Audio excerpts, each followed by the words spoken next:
Comenzamos en 5, 4, 3, 2, 1. Muy buenas tardes, bienvenidas, bienvenidos, bienvenides a una nueva edición de las cápsulas especiales del Seminario Permanente de Estudios Internacionales del Colegio de México. Mi nombre es Bernardo Aguilar y el día de hoy tengo el placer de ser el conductor de esta nueva cápsula. El día de hoy hablaremos sobre los recientes acontecimientos en Japón, en donde lamentablemente el ex primer ministro Shinzo Abe fue asesinado hace unos días mientras daba una conferencia en la ciudad de Nara, en Japón. Ante estos terribles hechos, la sociedad japonesa está consternada ante un hecho insólito, puesto que la sociedad japonesa no está acostumbrada ni a la violencia política, ni mucho menos a la violencia de armas de fuego en vista de sus leyes restrictivas. Por lo tanto, hemos decidido invitar a un experto para hablar sobre el tema. El día de hoy nos acompaña el doctor Víctor Kerber.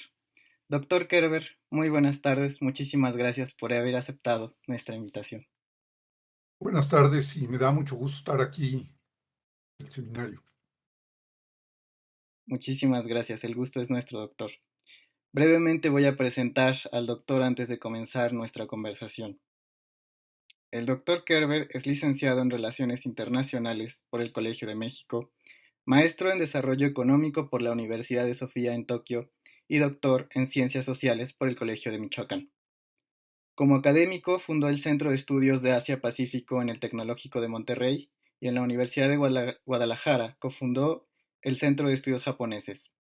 Como diplomático se desempeñó como representante de México en los foros internacionales como el Pacific Economic Cooperation Council y Asia Pacific Cooperation Forum. Asimismo, sirvió como cónsul en Osaka. Es coautor de la Historia Mínima de Japón, editada por el Colegio de México, y su último libro se titula Peligro Amarillo, la sombra de Japón durante la Revolución Mexicana, publicada en 2021 por la Secretaría de Relaciones Exteriores. Actualmente es profesor de la Universidad de Guadalajara. Una vez más, doctor, muchísimas gracias por haber aceptado nuestra invitación. Eh, Quisiera comenzar preguntándole, para poder entender estos hechos, conocer un poco más a la obra política de Shinzo Abe, ¿no? Particularmente porque fue un personaje importante de los últimos años, evidentemente de Japón, particularmente porque fue primer ministro durante 8 años, lo cual es un hecho tampoco tan común en Japón. Así es que me gustaría preguntarle acerca de cuál fue el programa político que desempeñó Shinzo Abe durante su mandato, ¿no? Particularmente su programa económico, conocido como Abenomics, y también su programa de seguridad interior con respecto a las Fuerzas Armadas. Como no, con todo gusto. Bueno, Shinzo Abe sin duda fue un político singular en muchos sentidos. Era, de algún modo, heredero de una tradición de políticos, de estadistas japoneses, nieto de un ex primer ministro, Nobusuke Kishi, por el lado materno, hijo de otro distinguido político, Shinzaro Abe, quien había sido ministro de Relaciones Exteriores en los años 80. Eh, Bien, sus hermanos, uno de sus hermanos, inclusive también está involucrado en la política. Entonces, Shinzo Abe traía ya esta eh, político, de una persona que estaba interesada en los asuntos de Estado. Cuando Shinzo Abe entra al poder, hay que advertir que tuvo dos periodos. Uno, por allá por 2000, el año 2006, que fue muy efímero, periodo de un año, y posteriormente se hace primer ministro de Japón por segunda ocasión en el año 2012 hasta el 2020. Este es el periodo más largo, inclusive para los estándares de Japón, el Japón contemporáneo. Esto ya era singular, decía yo, un político que perdura en el tiempo como primer ministro. y, y entra al gobierno con un programa de acción que atrapa al electorado, desde luego, porque habían ocurrido muchas cosas. Una de ellas, recordemos el tsunami del año 2011, con el efecto que tuvo también la planta nuclear de Fukushima, etcétera. Había un estado convulso en aquel momento. Lo que más llamó la atención de la figura que entró con un discurso llamando a la unidad, llamando a la paz y llamando desde luego a convertir a Japón nuevamente en una potencia de primer orden. Después de una larga recesión que tuvo el país desde los años 90, pues la población no había visto momentos de esplendor, de empuje hacia adelante, diría. Entonces, Shinzo Abe lo que propone es una orientación económica hacia tres órdenes. Se le conoce como los Abenomics. Por un lado, habla de una laxitud monetaria, las tasas de interés se van hasta el suelo, inclusive son negativas en algunos momentos, con el ánimo de estimular el consumo interno. Eh, También Abe lo que proponía que había que frenar la sobrevaluación del yen con el objetivo de que las exportaciones japonesas no estuvieran tan caras y poder exportar con más holgura. Habla también en los Abenomics de estimular fiscalmente a las empresas y a los consumidores y finalmente en este orden de las Abenomics hablaba también de una reforma estructural que no es muy precisa, pero se inclinaba mucho a hacer una reactivación económica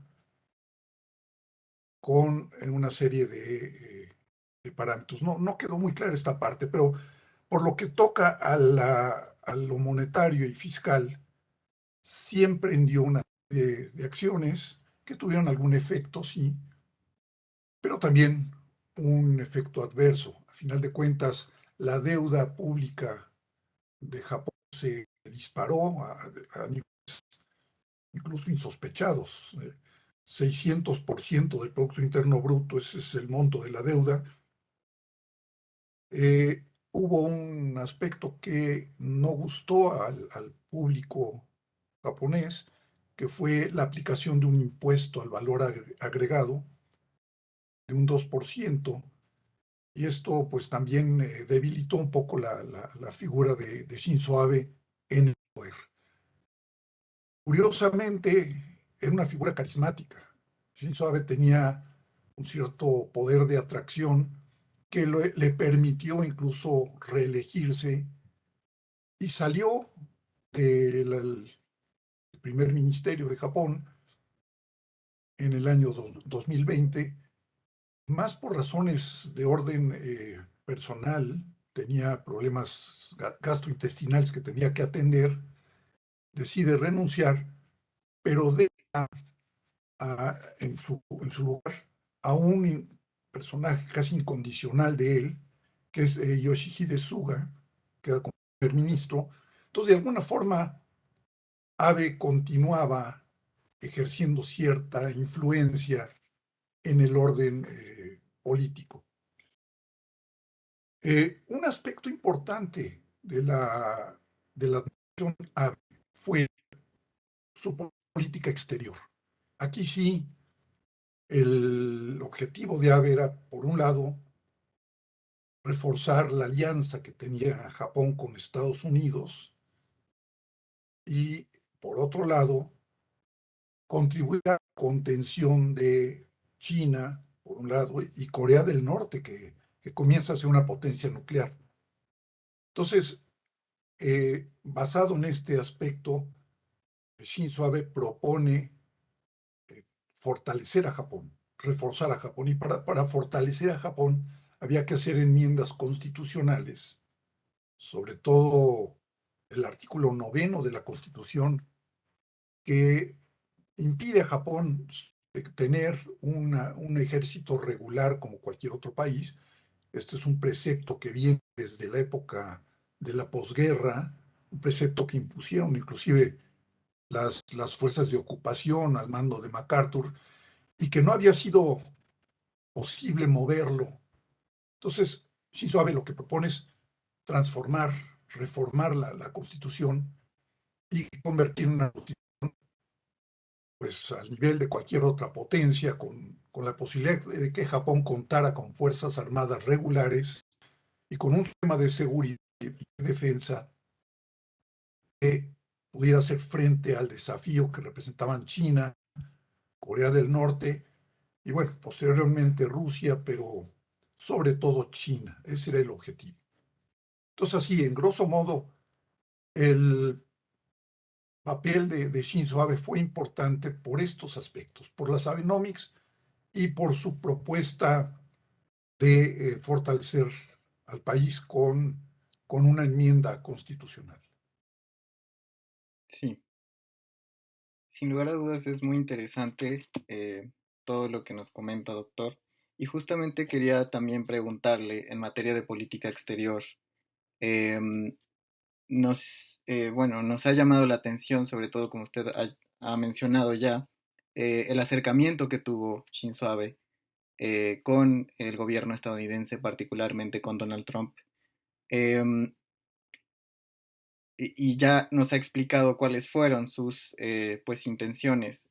Lo que me gustaría preguntarle es cuáles fueron los alcances que tuvo Shinzo Abe en materia de política exterior, es decir, hasta qué punto logró contener la influencia pues justamente de China y de Norcorea acercándose a Estados Unidos.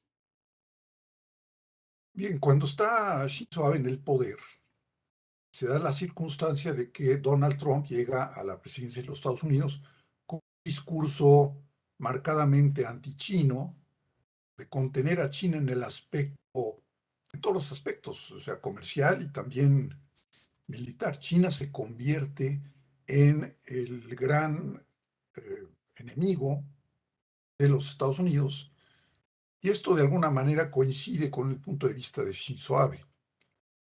Entonces, el primer mandatario que acude a un encuentro con el nuevo presidente, Donald Trump, es precisamente Shinzo Abe. Activaron inmediatamente una diplomacia de acercamiento. Sabemos que Donald Trump era afecto a jugar el golf, también Shinzo Abe, entonces es una diplomacia del golf, donde lo que logra Abe es pues una relación de amistad con Donald Trump al nivel de que la estructura, la alianza entre Estados Unidos y Japón, pues se mantiene, se preserva. Abe le ofrece a Trump, está deseoso de contar con un ejército regular, de contar con una fabricación propia de armamentos, es decir, co- convertirse en un país fuerte, normal, diríamos, para hacerle frente al desafío de China. Y esto, desde luego, que complace a Donald Trump. Hay incluso un ofrecimiento de Shinzo Abe de comprar armas a los Estados Unidos, de contener a China en todos los aspectos y contener a Kim Jong-un. Vemos que en la primera etapa del gobierno de Trump, el líder norcoreano Kim Jong-un es una amenaza sin lugar a dudas. Entonces, también Shinzo Abe. Ahora hay un punto en el cual no coinciden los dos mandatarios, que es el aspecto multilateral y sobre todo el acuerdo transpacífico, conocido como TPP, donde lo primero que hace Trump a la presidencia es sacar a los Estados Unidos de este acuerdo de libre comercio Y hasta ese momento lo que había hecho Japón era pues seguir las directrices que estaba marcando Estados Unidos. Eh, Shinzo Abe está ante la disyuntiva de qué hacer. Si sigue a Donald Trump en este proceso de sacar a su país del TPP o continuar, y decide, yo creo que atinadamente, decide continuar, que Japón se mantenga en el TPP. Hay una reconfiguración incluso del TPP, se convierte en algo un poco diferente, CPTPP se le llama. Y Shinzo Abe aprovecha este vacío de poder que deja Estados Unidos para empujar la agenda propia de Japón. Entonces, por primera vez vemos en la posguerra que Japón realmente asume un liderazgo a nivel colectivo dentro de un marco multilateral, que es el TPP.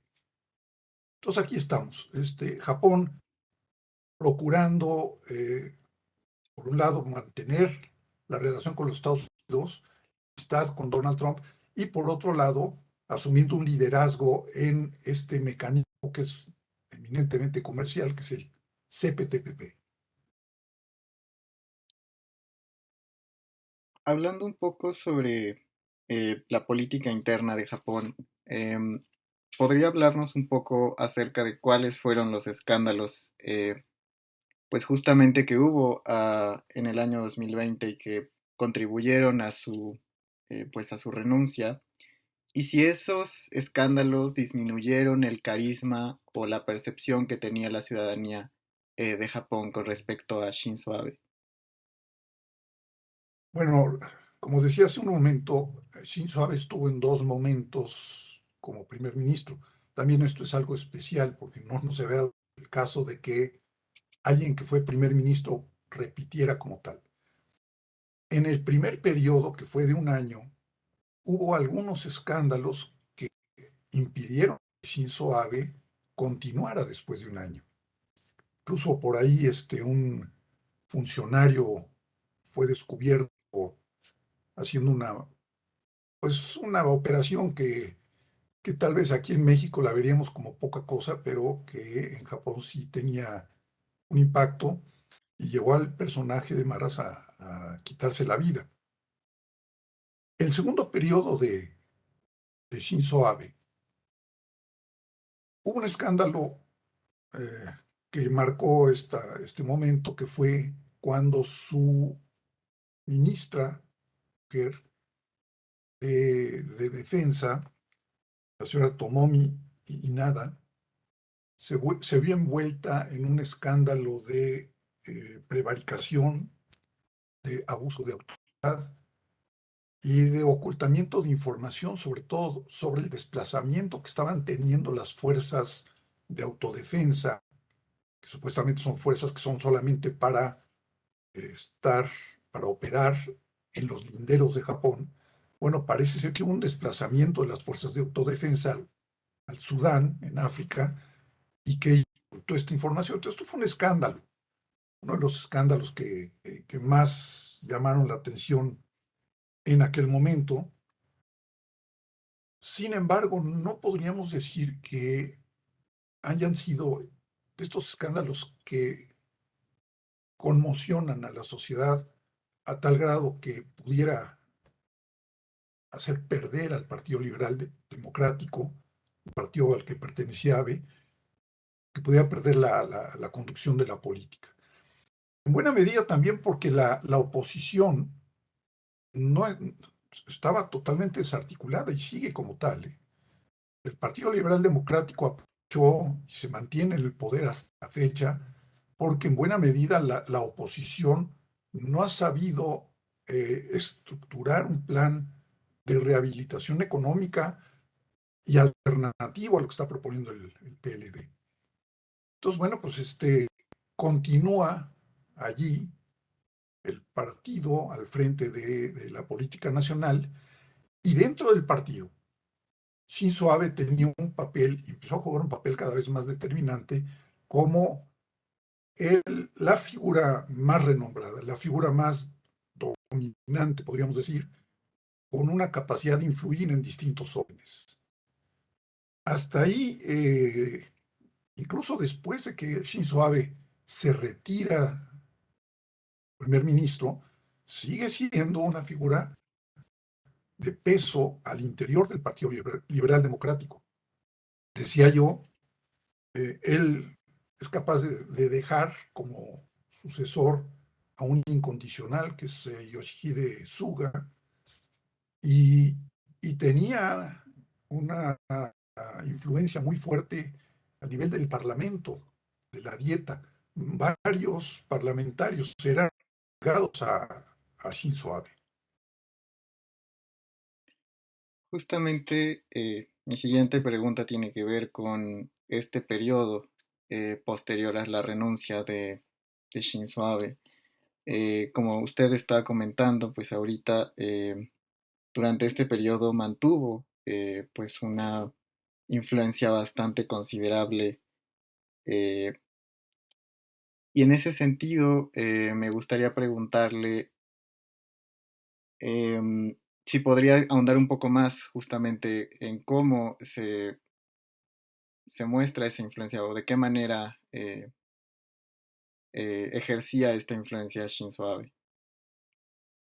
Bueno, la política japonesa se ha manejado tradicionalmente en el formato de facciones. Hay facciones al interior del Partido Liberal Democrático, algunas con más peso que otras. Depende mucho del número de parlamentarios que estén colocados en la dieta. Y se puede decir que la facción suave tenía un peso muy alto. O sea, muchos parlamentarios estaban vinculados con él. El peso de Shinzo Abe como político es indudable, pero también tiene que ver mucho el hecho de que tiene una tradición como hijo y nieto de políticos distinguidos. Ahora, la otra figura que compite con Abe, que está como su alter ego, o más bien su adversario más importante, era Fumio Kishida. Fumio Kishida, que es el actual primer ministro, no tenía la talla de Shinzo Abe, un personaje también con un desplazamiento al interior con su propia facción, pero no alcanzaba a ver la talla de Shinzo Abe.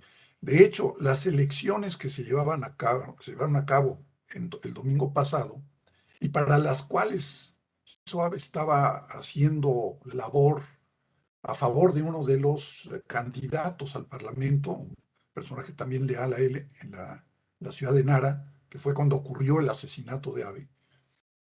Bueno, esta, esta facción era fuerte, era importante, y Abe seguía haciendo labor de convencimiento al electorado, porque era una figura distinguida. Decía yo hace un momento, tenía un cierto carisma que no habían tenido ningún otro político, y el único que le estaba compitiendo era Fumio Kishida. Se presenta ahora la disyuntiva para Kishida de qué hacer, porque curiosamente Kishida quería postergar las elecciones del domingo pasado. El Parlamento, mayoritariamente dominado por la facción Abe, no lo quiso hacer así, y lo cierto es que la facción de Shinzo Abe en el Parlamento japonés es todavía más fuerte. Obviamente el asesinato de este político, pues sí, impactó en el electorado. Entonces, Fumio Kishida, primer ministro, tiene ante sí, dentro de su partido, un grupo muy amplio, quedó descabezado, pero que se vinculaba muy estrechamente a Shinzo Abe. Eh, También quisiéramos preguntarle acerca de si podría eh, hablarnos un poco acerca de lo que se ha comentado en pues medios internacionales acerca de pues los motivos del asesinato en concreto, si tiene que ver más bien porque ha habido una discusión, me parece, en torno a cuáles han sido las motivaciones. Todavía no existe realmente una versión oficial, pero pues sí existen divergencias acerca de cuáles son los posibles motivos que llevaron pues al asesinato de Shinzo Abe. Sí, efectivamente es una pregunta que todo mundo se hace en este momento. No ha habido una respuesta convincente. ¿Quién mató a Shinzo Abe? ¿Por qué lo hizo? Son preguntas que están todavía en el aire. No, nadie ha sacado, por lo menos oficialmente, una respuesta clara. Se hablaba de que pudieron haber sido opositores a sus políticas de corte nacionalista, de corte muy marcadamente de derecha. Se hablaba de que podía haber sido un miembro de alguna organización terrorista al servicio, no sabemos de quién, si de Corea del Norte o de alguna otra organización internacional. Los primeros que se deslindaron de todo fue el gobierno de China. Fueron los primeros que presentaron sus condolencias a Japón y a la familia de Shinzo Abe cuando se supo que había muerto.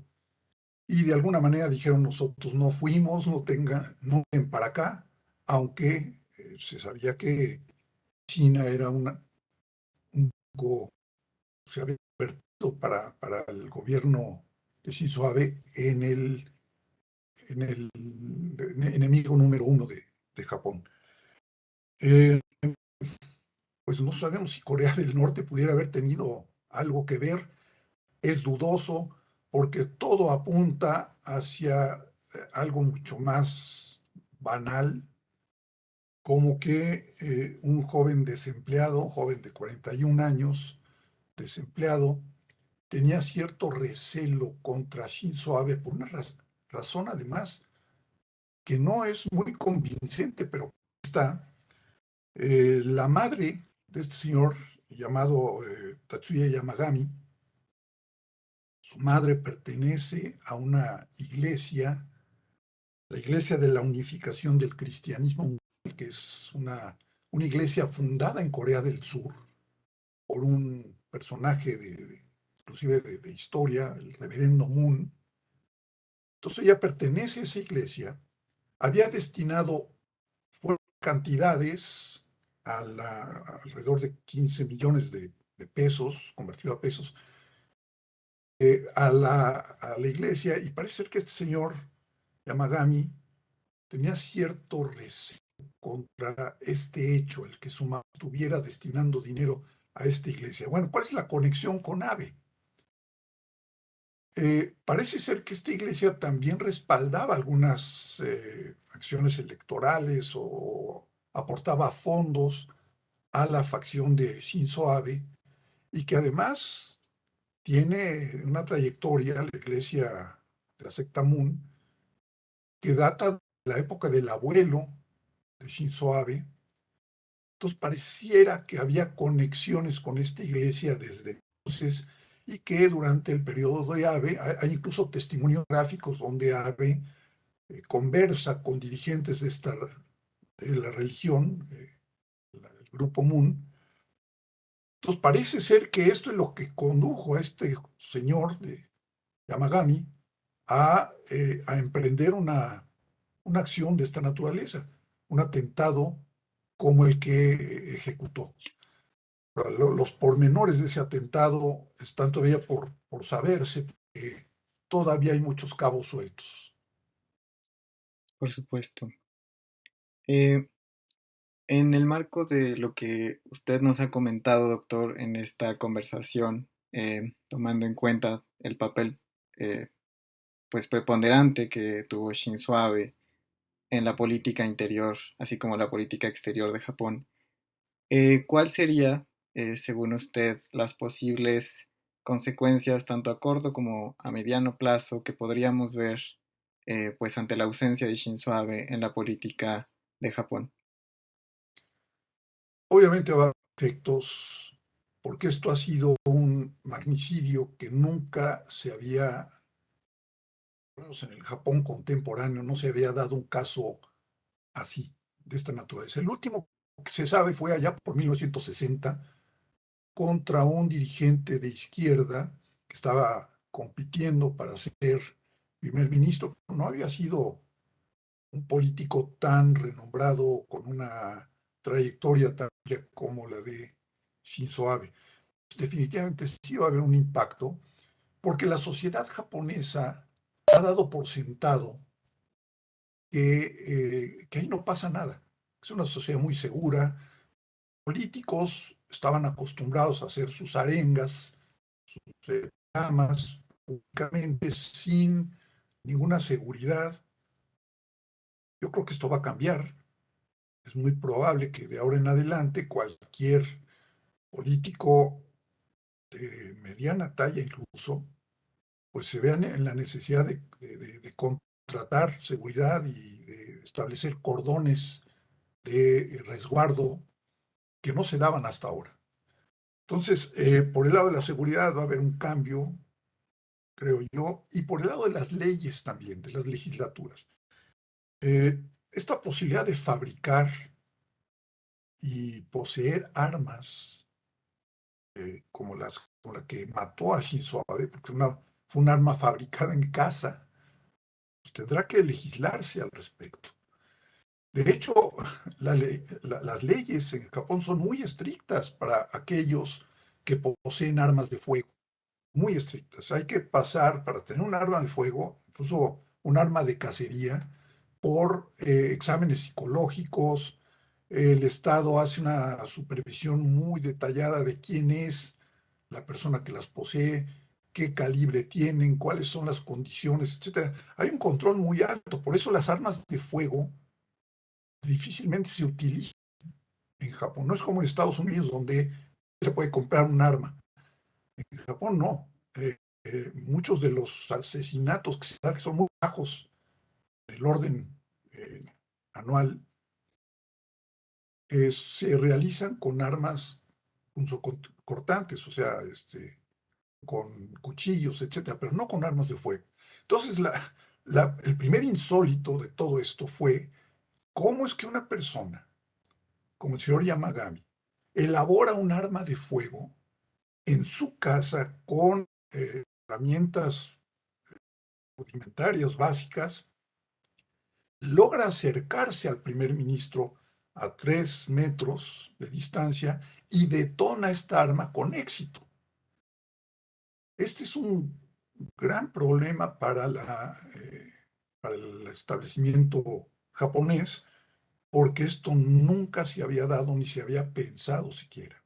Entonces ahora van a tener que hacer un ajuste legal y a nivel social, pues para que esto no vuelva a suceder. Lo más peligroso que puede ocurrir es que pudiera darse una cacería de brujas de alguna manera, suponiendo que el caso de este señor Yamagami se repite en muchos otros. O sea, el señor Yamagami al parecer vivía un poco aislado, esto es muy común en Japón ahora, gente que se aísla en su casa, se dedica a jugar juegos de guerra en la computadora, etcétera.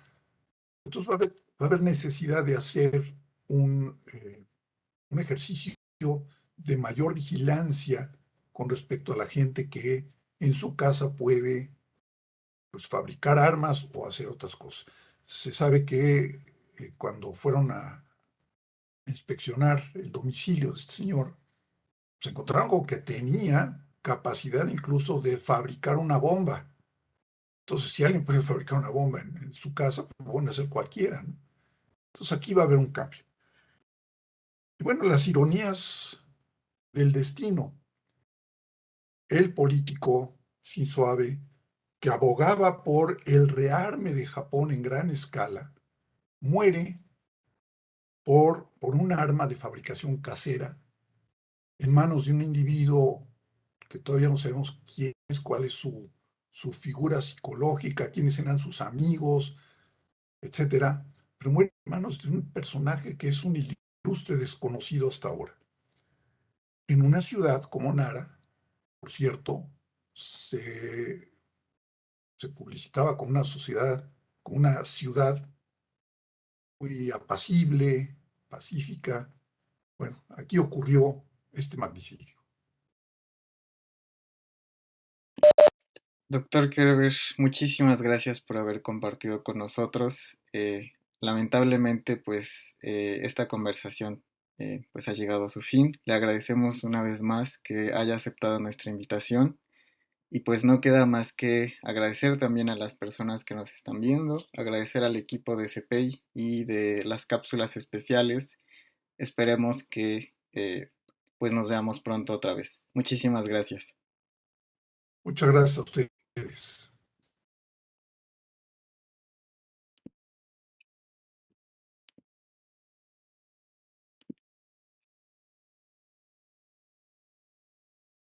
¿Acabamos?